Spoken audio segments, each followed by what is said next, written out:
Voilà les boutures à l'étouffée que j'ai faites début août. Les dates s'étalent du 1er août au 15 août à peu près sur la plupart. Il y en a quelques-unes que j'ai fait plus tard, mais ouais, quasiment toutes ces bouteilles-là sont de début août. Et on voit que j'ai eu beaucoup de succès sur les chèvrefeuilles comestibles, les baies de mai. Et j'en suis très content parce que c'est quelque chose que j'aimerais avoir en grande quantité dans mon jardin. Et c'est très cher. C'est 7,50 € le petit plant en motte. Alors que les amélanchiers qui ont beaucoup moins bien marché, je sais que je peux les avoir à 2 €. 2 € si je les achète par 10 ou 2,50 €. Donc c'est pas un problème. Je suis content que les baies de mai aient fonctionné. Donc c'est les 3 que j'ai déjà sortis de leur bouteille. Donc celle-là aujourd'hui je viens de voir qu'elle avait bien repris avec une petite feuille qui... Donc ça c'est les 2 anciennes feuilles que j'avais laissées. Et des nouvelles feuilles qui arrivent. Et en regardant de plus près la bouteille, je me suis aperçu que celle-là était vraiment déjà très bien enracinée. C'est sûrement les 2 feuilles que j'ai laissées ont fait beaucoup de photosynthèse. Donc la prochaine fois que je ferai des boutures, je laisserai plus de feuilles. J'avais peur que les plants s'assèchent. Mais en fait, à l'étouffer, c'est vraiment mieux de laisser les feuilles apparemment, parce que c'est déjà fait pour ne pas assécher les feuilles, le fait d'avoir 100% d'humidité dedans. Donc là, je vais progressivement l'ouvrir comme les autres. Vu qu'il est bien enraciné, je veux juste pas mettre un gros choc sur les feuilles, donc j'ouvre d'abord le goulot et j'enlèverai le plastique dans quelques jours. Ce qui a très bien marché aussi, c'est les sureaux. Ça, c'est des sureaux noirs que j'ai trouvés en bord de chemin dans la forêt.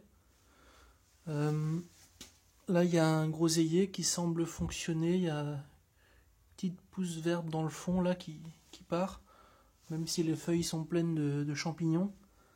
Donc ça peut peut-être marcher. Ça, c'est une vigne qui commence à faire des feuilles. L'inconvénient que ce soit les vignes, le groseillier, 2-3 autres groseilliers, c'est que je les ai fait avec du mauvais terreau. Je les ai fait quand j'étais en voyage, donc j'ai pris ce que j'avais, un mélange de sable et de terreau. Ça a beaucoup moins bien marché que le terreau au bouturage.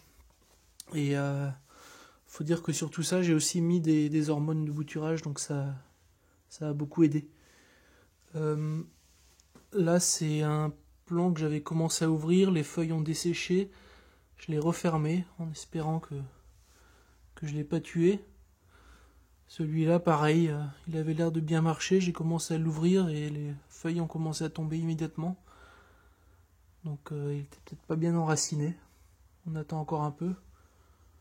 Derrière, on voit rien de vivant. Ça, c'est les groseilliers qui donnent rien. Une des déceptions, c'est les amélanchiers. Alors peut-être que ça pousse beaucoup plus doucement et que ça bouture beaucoup moins vite. Mais j'ai aucune feuille sur aucun de mes amélanchiers. À part celui-là, celui dont les feuilles se sont desséchées. C'est pas la même variété que les autres, c'est un rotondifolia. Alors que ça, c'est un canadensis. Donc lui, là, il est plein de champignons. Donc ça va probablement pas bien aller. J'en ai un autre qui commence à faire des bourgeons. Et les bourgeons ont l'air sains. C'est ceux-là, ces 3-là. Mais ils font pas encore de feuilles. Mais les bourgeons ont l'air sains, donc je continue. J'ai un petit peu dévissé le haut pour qu'ils aient un peu d'air et qu'ils prennent pas de champignons. Et sinon, les dernières boutures que j'ai, c'est celles que j'ai faites mi-septembre, parce qu'on a fait un troc de graines et de boutures. Et donc je les ai eues assez tard. Et c'est des kiwis et des mûriers blancs. Le mûrier, c'est l'arbre, c'est pas la ronce. Ça se bouture normalement très très facilement. Alors le mûrier noir que j'ai essayé de bouturer cette année n'a pas marché du tout. Je sais pas pourquoi, l'an dernier j'avais bien réussi. Et ceux-là, par contre, ils s'en sortent beaucoup mieux déjà.